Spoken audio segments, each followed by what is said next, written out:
Hello my friends and welcome. Today I'm working on bringing the channel up to date with the latest Elden Ring interview. Let's jump right in. Magic. We're trying to balance the different types of magic accordingly with everything else in the game. We don't want them to feel underpowered compared to the melee types. However, in terms of making sure they're not too strong, we want to do things like add extra casting time for certain powerful magic, or make them use more FP.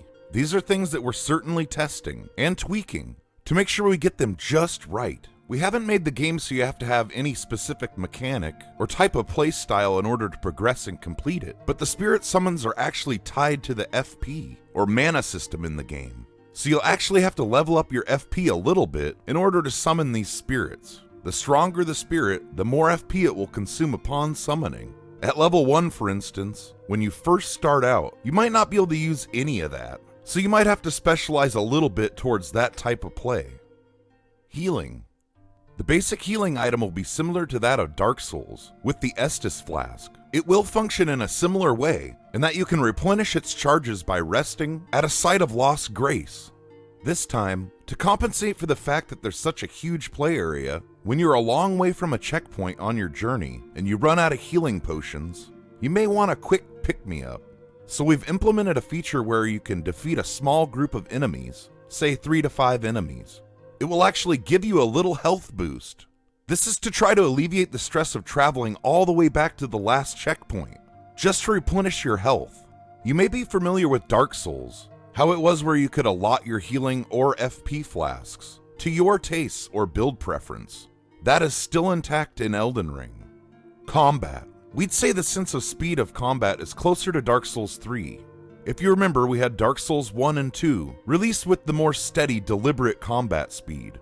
Then Bloodborne came out, which really kind of changed that and added a lot more speed and aggression. We saw that the fans really responded well to that, so we wanted to incorporate a bit of that speed into Dark Souls 3. And that was met quite well, so we've used that as a base, sort of a starting point for Elden Ring. Stamina. You can expect stamina to work in a similar way how it worked in Dark Souls 3, except in the overworld. As we want to alleviate the stress of traversing the huge overworld, stamina management only comes into play during combat and within dungeons. So when you're out roaming the lands between and you're not in combat, you can hold down the sprint button indefinitely without consuming stamina. We wanted to give the players a stress-free experience as much as we could. The map. When you start out, there's basically no information available to you on the map. You will see your own player position, and you'll also see an illustrated icon of a monument in the distance. This is meant as sort of a starting guide, something that you can see from the player's perspective at the start. And if you head over there, you're likely to encounter your first map fragment and start to add information to the map to get your bearings. Even if you don't have the piece of the map which shows the information of the terrain around you, if you discover a dungeon or a point of interest or a checkpoint, they will actually be marked on the map appropriately. This is so that you can sort of triangulate your position and get your bearings on where everything is in relation to the dungeon that you've just discovered. World design. One thing we're trying to do, one aspect of the philosophy when designing this world, is to make it as dense as possible. We don't want it to just be wide open, empty space. We want it to be full of surprises and things to discover. We're also being conscious of the actual level design and the handcrafted nature of the overworld itself. So even though it's very expansive, it'll have a lot of verticality and a lot of multi-layering, so the player can enjoy exploring in all its dimensions. And of course, we're trying to be conscious of how the players traverse the world, trying to make it hassle-free and easy for them.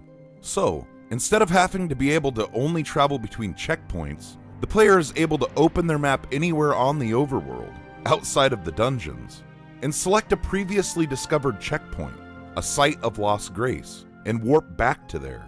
This is made to alleviate some of the stress of traveling long distances to go back to somewhere you've already been. Current gen upgrades. We are not considering 3D audio at the moment, but we're looking into ways to implement the haptic feedback of the DualSense controller.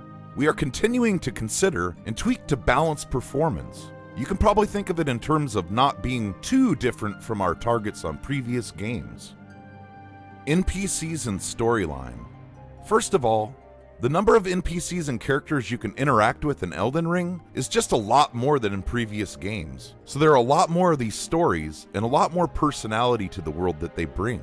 But also, the mainline story of the main NPCs you'll encounter, we are creating this to be more approachable and more understandable from a superficial level. So, you can compare that to something like Sekiro's storytelling or narrative, where the mainline story is easier to understand. We feel like we went a little bit too overboard with hiding NPCs inside Bloodborne. There won't be anything quite so hard to find in Elden Ring, we feel, but it is an enormous world, and there are a lot of characters, so you may have to go out of your way to find most of them. That's not to say we're trying to hide them in really difficult places to find, but you may have to go off the beaten path, and you may have to explore to encounter some of these side quests from NPCs who are just chilling in a dungeon somewhere in the overworld. George Martin. This is not supposed to be a 100% story-driven game. It's a story that serves the gameplay, but this time it was different, as you say, with George Martin collaborating with us on the mythos and the history of the game world and the setting. So, we took that and applied it, and we adjusted it to suit our needs, and George Martin was quite happy to let us take full reign of that. We really made it work to our favor. It's because we have that mythos that the current game world exists, if you will. It was really nice two-way collaboration. Here's a little more insight into Elden Ring given by Kitao regarding gameplay and open world in a separate interview. Players are indeed likely to miss some of these small dungeons in the lands between, especially during exploration.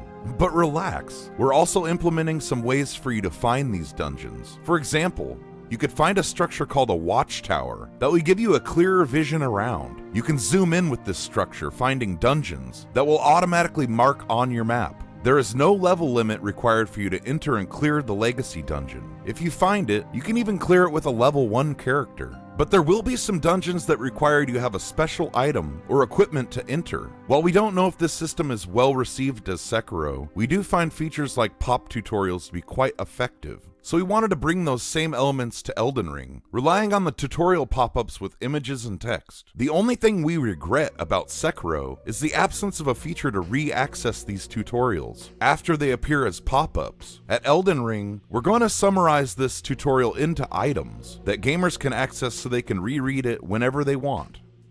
Alright, I think I've mostly caught up on at least the most current interviews. Thanks for watching, have fun, and stay safe, my friends.